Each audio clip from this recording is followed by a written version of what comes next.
In the high desert of Taos, New Mexico, the landscape is defined by its stillness.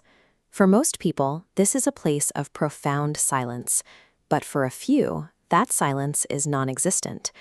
Since the early 1990s, residents have reported a persistent, low-frequency vibration. They describe it as a deep, rhythmic hum, much like a diesel engine left idling in the distance, never turning off. It is an inescapable sound. It penetrates the walls of homes and follows sufferers into their most private spaces, persisting through the dead of night when every other noise has faded away.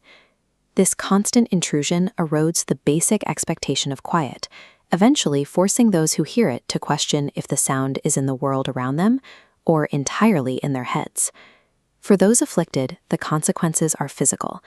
Victims report chronic sleep deprivation and mounting anxiety, often accompanied by a sensation of pressure pulsing just beneath the hearing threshold.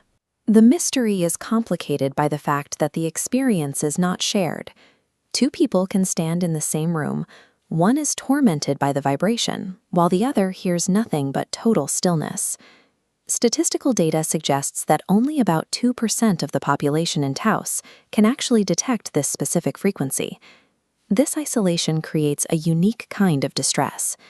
Because the trauma cannot be verified by others, the victims are left to navigate a persistent nightmare without any external validation from the majority. Determined to find a physical cause, scientists and government agencies mobilize to translate these subjective reports into objective, measurable data.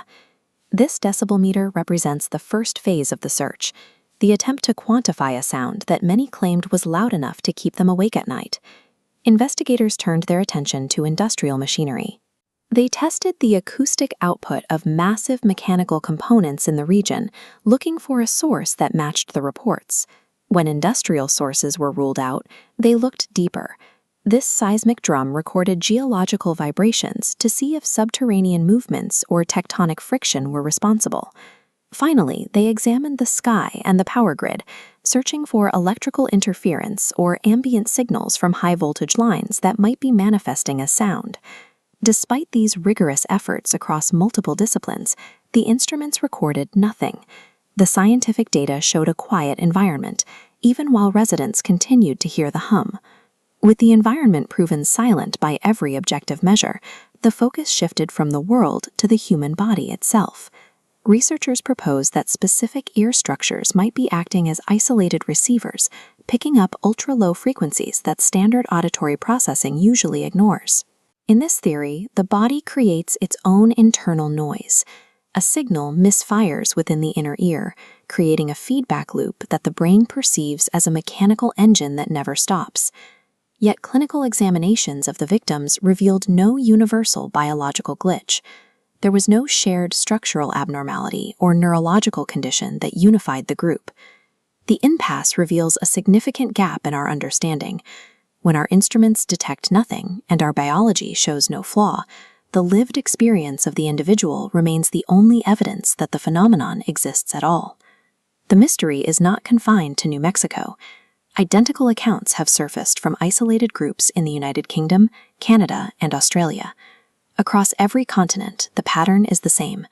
The sound is persistent, the suffering is real, and the source remains completely invisible to scientific equipment.